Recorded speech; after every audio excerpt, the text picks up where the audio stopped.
परिचय। अरे अमित, तुम क्या कर रहे हो? कुछ भी नहीं पिताजी, मुझे आपसे कुछ पूछना है। हाँ हाँ, पूछो। पिताजी, हमारे देश की जनसंख्या वृद्धि दर क्या है? अच्छा प्रश्न है बेटा। हम अवकलज का उपयोग करके वृद्धि दर का पता लगा सकते हैं। हम वृद्धि दर निकालने में अवकलज का उपयोग कैसे कर सकते हैं पिताजी? क्या तुम इसके बारे में और अधिक जानना चाहते हो? हाँ पिताजी। तो आओ, अपने इस नए अध्याय में हम अवकलज के अनुप्रयोगों के बारे में विस्तार से चर्चा करें। उद्देश्य।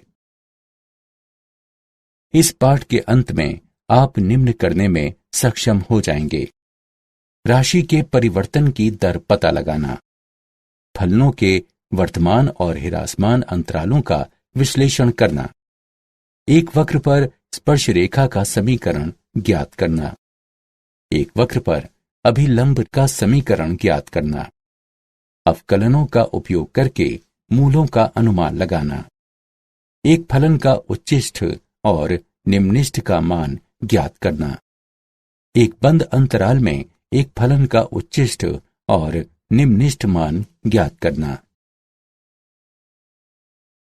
राशि के परिवर्तन की दर।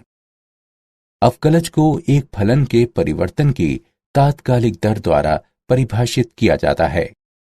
इसका मानक उदाहरण यह है कि यदि एफ टी समय t पर एक वस्तु की स्थिति दर्शाता है, तब एफ डैश टी समय t पर वस्तु की चाल को दर्शाता है।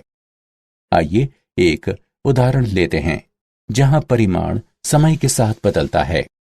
यदि एफ टी बराबर जीवाणुओं की संख्या है, तब एफ डैश टी बराबर जनसंख्या वृद्धि दर है। यदि एफ टी बराबर रेडियोधर्मी पदार्थों की मात्रा है, तब एफ डैश टी बराबर क्षय की दर है।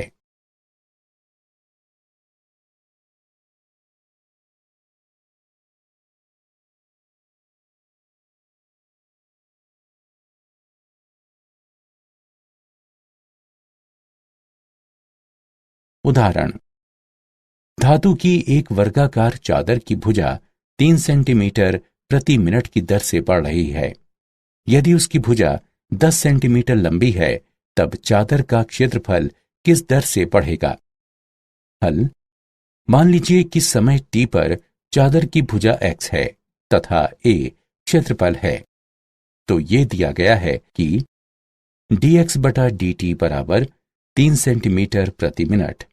इसे समीकरण 1 से चिन्हित करें तथा a बराबर x वर्ग को समीकरण 2 से चिन्हित करें। समीकरण 2 का t के सापेक्ष अवकलन करते हैं तो हमें प्राप्त होगा dA बटा dt बराबर 2x गुणा dx बटा dt। समीकरण 1 से dA बटा dt बराबर 6x। अब क्षेत्रफल के परिवर्तन की दर।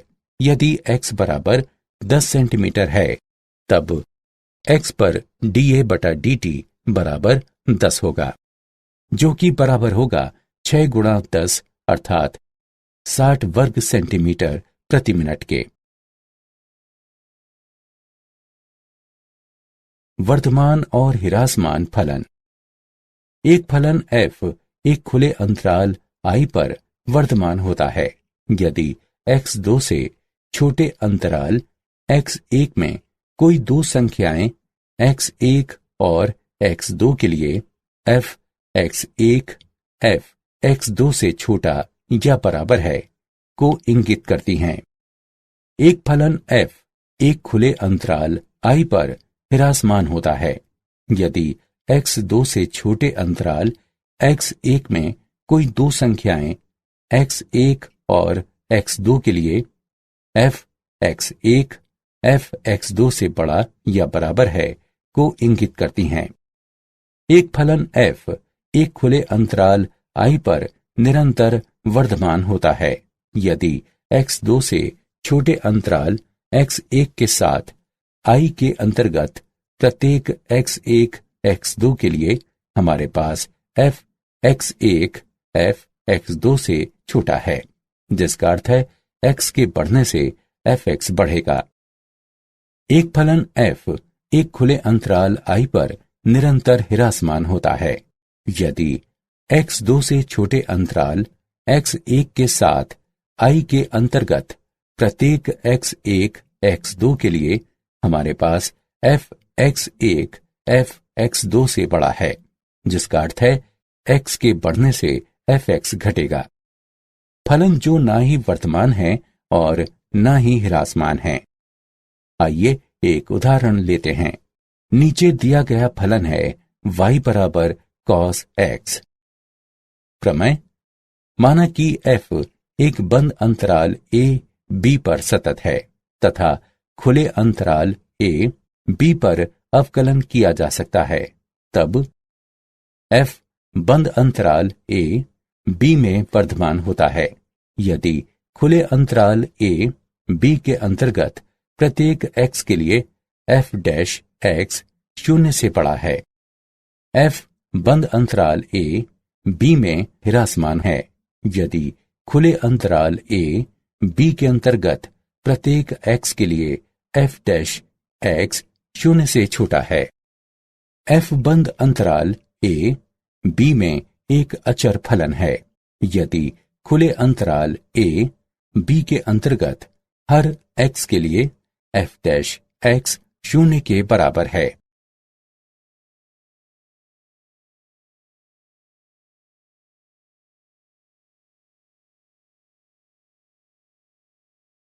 उदाहरण: a का मान ज्ञात कीजिए जिसके लिए fx बराबर x वर्ग घटा 2ax जमा 6 निरंतर वर्तमान हो जब x 0 से बड़ा है। हल: हमें ज्ञात है fx बराबर x वर्ग घटा 2ax जमा 6। fx का x के सापेक्ष अवकलन करते हैं। f डैश x बराबर 2x घटा 2a बराबर 2 गुणा x घटा a। f डैश x 0 से बड़ा है यदि 2 गुणा x घटा a 0 से बड़ा है अथवा यदि x a से बड़ा है। अतएव a 0 से बड़ा या बराबर है क्योंकि x 0 से बड़ा है। स्पर्श रेखा और अभिलंब: माना कि y बराबर fx x के सापेक्ष y का अवकलज अर्थात x1 y1 पर dy बटा dx x1 y1 पर वक्र y बराबर x के f के लिए स्पर्श रेखा की ढलान को प्रदर्शित करता है।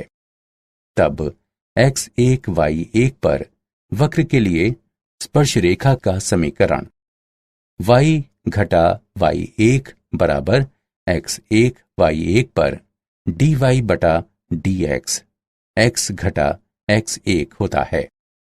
जैसा कि हम जानते हैं कि संपर्क स्थल पर अभिलंब रेखा स्पर्श रेखा के लंबवत होती है, अतएव x1 y1 पर अभिलंब की ढलान x1 y1 पर घटा 1 बटा dy बटा dx होता है। x1 y1 पर वक्र y बराबर x के f के लिए अभिलंब का समीकरण y घटा y1 बराबर x1 y1 पर घटा 1 बटा dy बटा dx गुणा x घटा x1 होता है।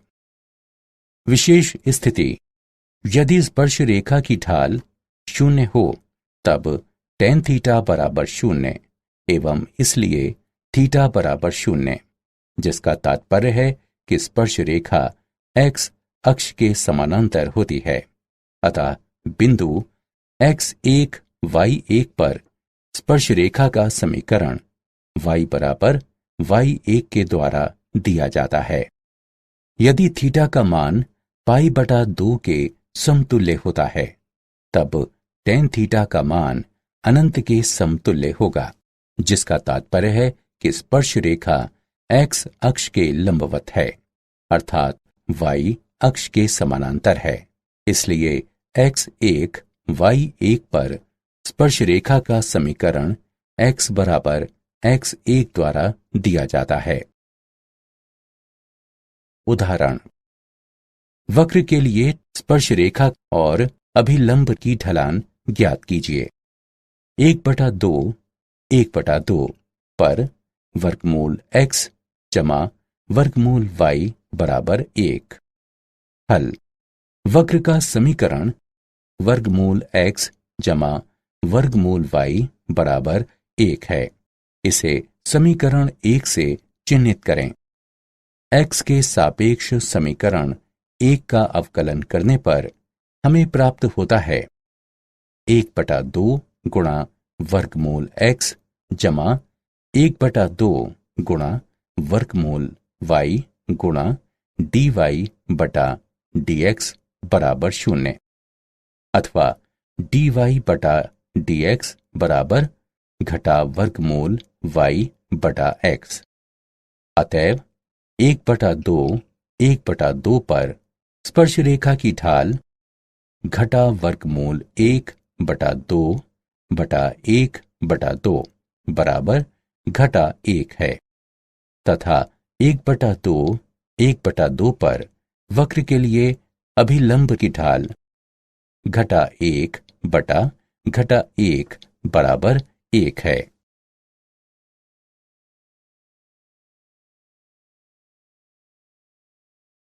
सन्निकटन, x के सापेक्ष fx का अवकलज इस प्रकार परिभाषित किया जाता है।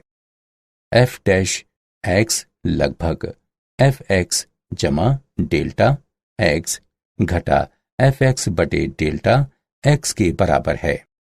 ये इंगित करता है कि fx जमा डेल्टा x बराबर fx जमा डेल्टा x गुणा f डैश x, जो fx जमा डेल्टा x का सन्निकट मान कहलाता है।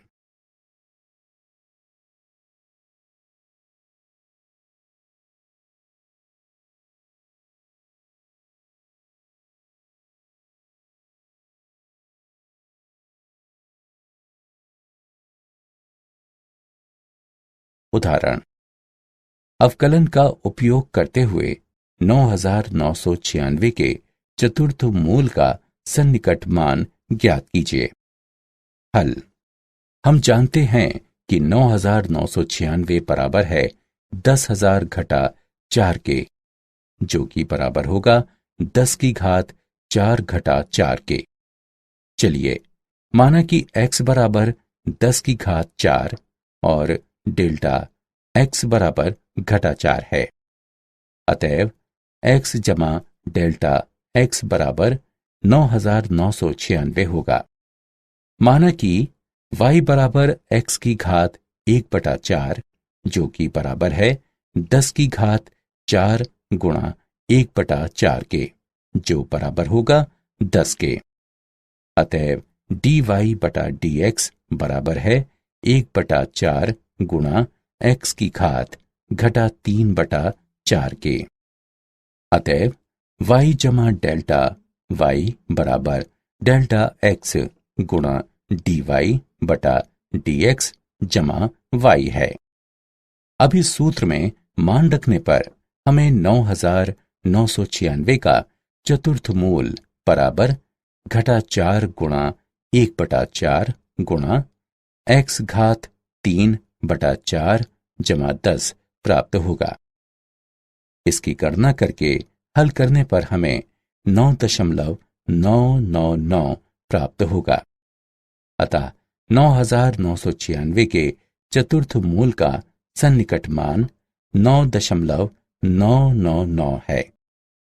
उच्चिष्ट और निम्निष्ठ। एक फलन का उच्चिष्ट मान वो होता है जो बिंदु के पास बिंदु के दोनों तरफ किसी भी अन्य मान से अधिकतम होता है। इसे सापेक्ष उच्चिष्ट कहा जाता है।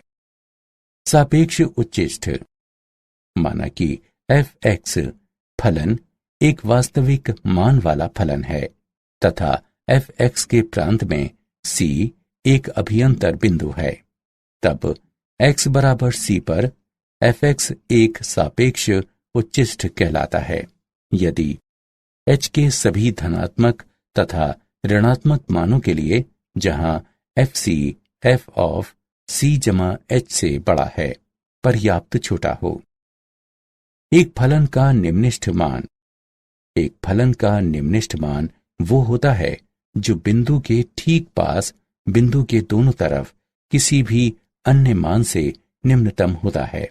इसे सापेक्ष निम्निष्ठ कहा जाता है।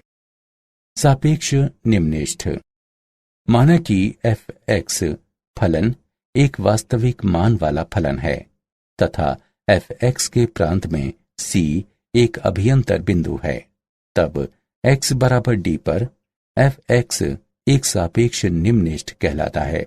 यदि h के सभी धनात्मक तथा ऋणात्मक मानों के लिए जहां ft f ऑफ d जमा h छोटा है पर्याप्त छोटा हो। प्रथम अवकलज परीक्षण। 1. फलन का प्रथम अवकलज अर्थात f(x) ज्ञात कीजिए। 2. प्रथम अवकलज को शून्य के बराबर मानते हैं अर्थात f(x) बराबर 0 तथा वास्तविक मूलों के लिए परिणामी समीकरण को हल करते हैं अर्थात माना कि x बराबर c d इत्यादि ये उच्चिष्ट और निम्निष्ठ के बिंदु हैं। 3. माना कि x बराबर c इनमें से कोई बिंदु हैं। यदि f(x) की राशि धनात्मक से ऋणात्मक हो जाती है अर्थात x c के नजदीक से छोटा है के लिए f(x) 0 से बड़ा है तथा x c के नजदीक से बड़ा है के लिए f(x) 0 से छोटा है, तब x बराबर c सापेक्ष उच्चिष्ट का एक बिंदु है। यदि f(x) की राशि ऋणात्मक से धनात्मक हो जाती है अर्थात x c के नजदीक से छोटा है के लिए f(x) 0 से छोटा है तथा x c के नजदीक से बड़ा है के लिए f(x) 0 से बड़ा है, तब x बराबर c सापेक्ष निम्निष्ठ का एक बिंदु है। 4. यदि f(x) की राशि नहीं बदलती है तब c न तो सापेक्ष उच्चिष्ट का कोई बिंदु है और न ही सापेक्ष निम्निष्ठ का कोई बिंदु है। इस तरह का बिंदु नति परिवर्तन बिंदु कहलाता है।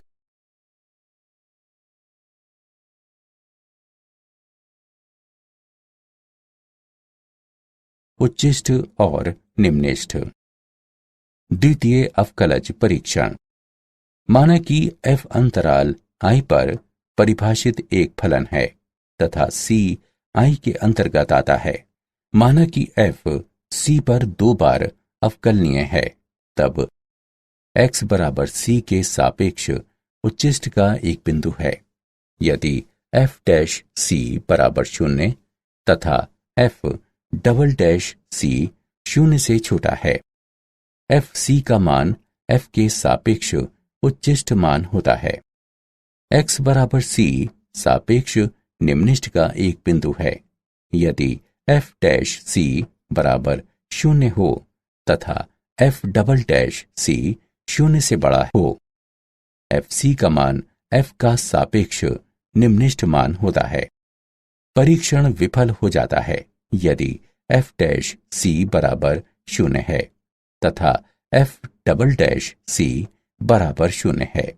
इस स्थिति में हम प्रथम अवकलज परीक्षण का उपयोग करके ज्ञात करते हैं कि c एक सापेक्ष उच्चिष्ट, सापेक्ष निम्निष्ठ अथवा नति परिवर्तन का बिंदु है।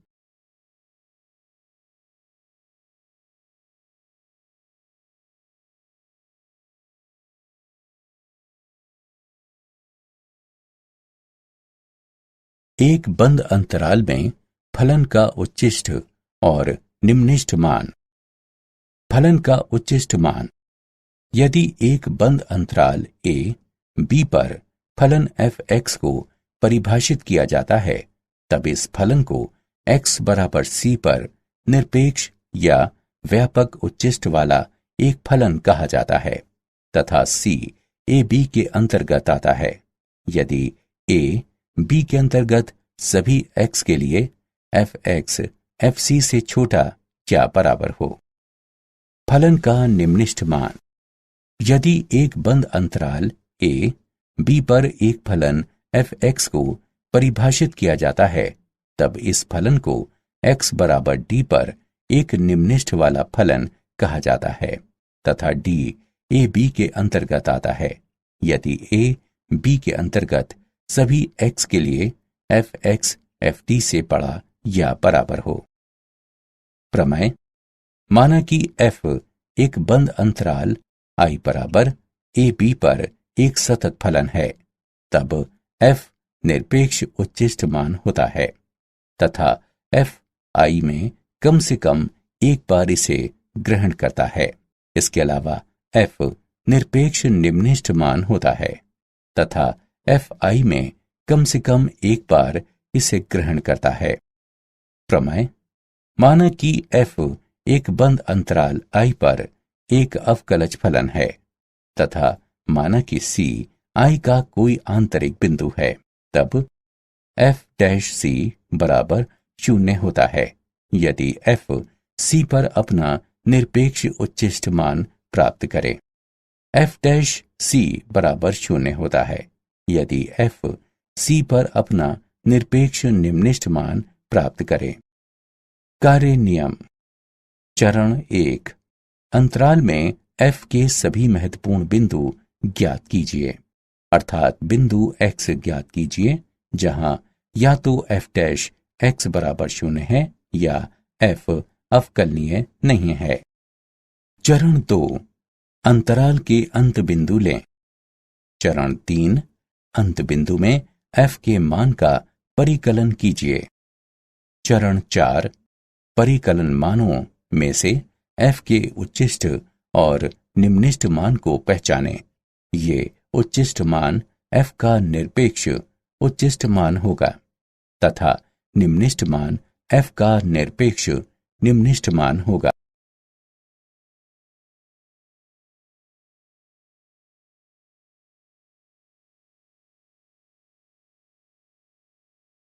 उदाहरण।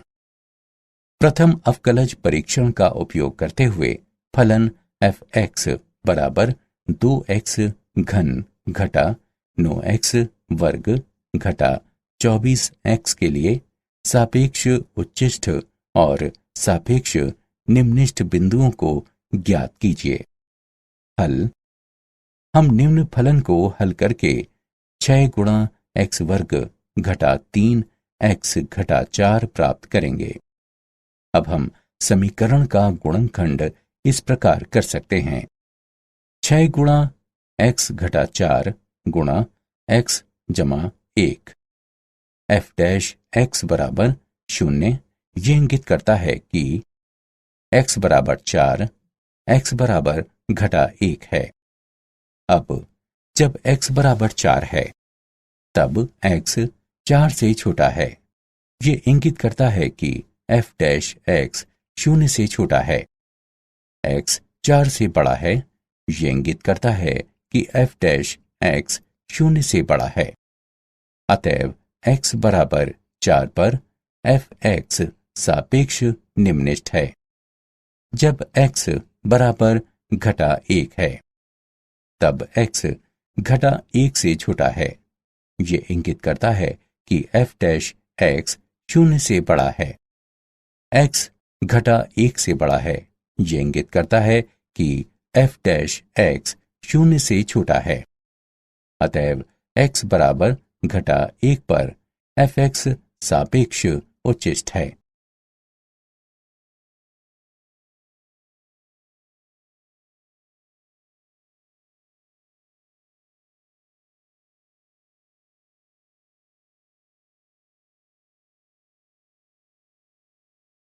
उदाहरण।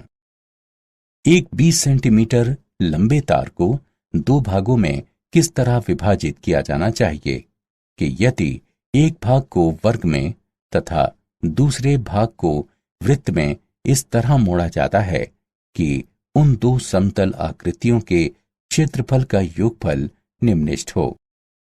हल। माना कि एक भाग x है, तब दूसरा भाग 20 घटा x होगा। माना कि x वर्ग का परिमाप है तथा 20 घटा x वृत्त की परिधि है, तब कुल क्षेत्रफल होगा a बराबर x बटा 4 संपूर्ण वर्ग जमा पाई गुणा 20 घटा x बटा 2 पाई संपूर्ण वर्ग है, जो कि बराबर होगा x वर्ग बटा 16 जमा 20 घटा x वर्ग बटा 4 पाई के। अतएव dA बटा dx बराबर x बटा 8 घटा 20 घटा x बटा 2 पाई। चरम मानों के लिए dA बटा dx बराबर 0। ये इंगित करता है कि x बटा 8 घटा 20 घटा x बटा 2 पाई बराबर 0 है। ये इंगित करता है कि पाई गुणा x घटा 80 जमा 4x बराबर 0। ये इंगित करता है कि x बराबर 80 बटा पाई जमा 4। इसके अलावा d2a बटा dx वर्ग बराबर 1 बटा 8 जमा 1 बटा 2 पाई 0 से बड़ा है। इस प्रकार दो समतल आकृतियों का क्षेत्रफल निम्नलिखित होगा जब x बराबर 80 बटा पाई जमा 4 हो। एक वर्ग बनाने वाले भाग की लंबाई 80 बटा पाई जमा 4 है, तब दूसरे भाग की लंबाई होगी 20 घटा 80 बटा पाई जमा 4, जो कि बराबर है 20 पाई बटा पाई जमा 4 के। इस प्रकार भागों की लंबाई होनी चाहिए 80 बटा पाई जमा 4 सेंटीमीटर और 20 पाई बटा पाई जमा 4 सेंटीमीटर।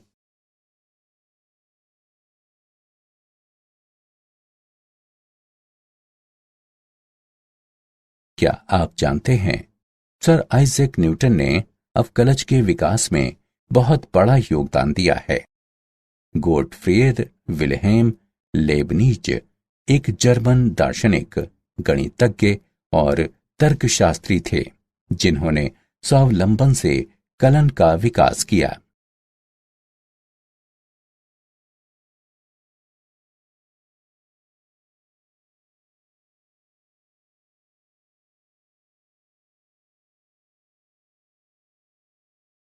सारांश।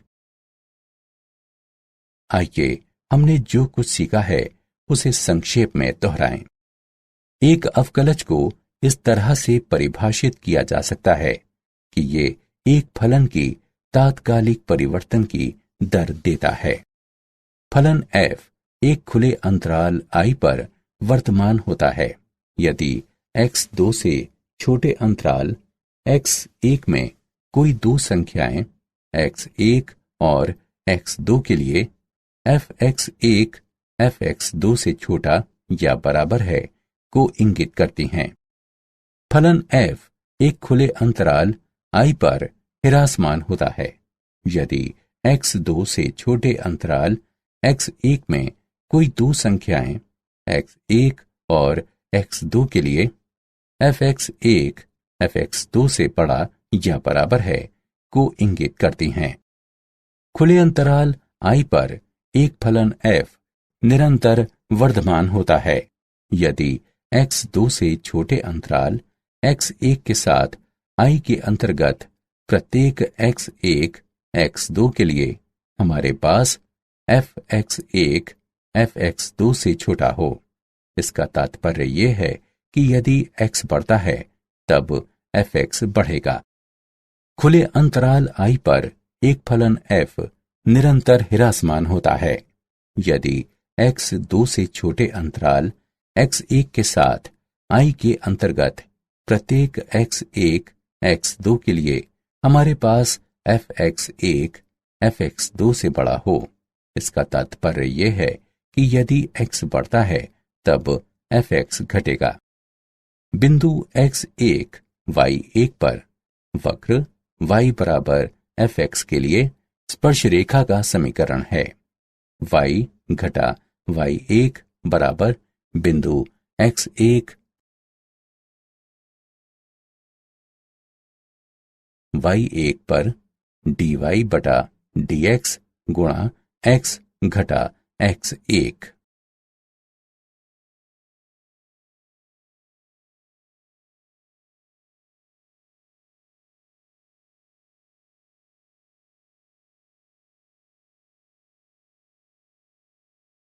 बिंदु x1 y1 पर वक्र y बराबर fx के लिए अभिलंब का समीकरण है। y घटा y1 बराबर बिंदु x1 y1 पर घटा 1 बटा dy बटा dx गुणा x घटा x1। fx जमा डेल्टा x का निरपेक्ष मान है fx जमा डेल्टा x गुणा f डैश x। माना कि फलन fx वास्तविक मानों वाला फलन है तथा c fx के प्रांत में कोई आंतरिक बिंदु है, तब fx को x बराबर c पर एक सापेक्ष उच्चिष्ठ कहा जाता है। यदि h के सभी धनात्मक और ऋणात्मक मानों के लिए जहां fc जमा h से बड़ा हो पर्याप्त छोटा हो। माना कि फलन fx एक वास्तविक मानों वाला फलन है तथा c fx के प्रांत में कोई आंतरिक बिंदु है, तब x बराबर d पर fx को एक सापेक्ष निम्निष्ठ कहा जाता है। यदि h के सभी धनात्मक और ऋणात्मक मानों के लिए जहां fd जमा h से छोटा हो पर्याप्त छोटा हो।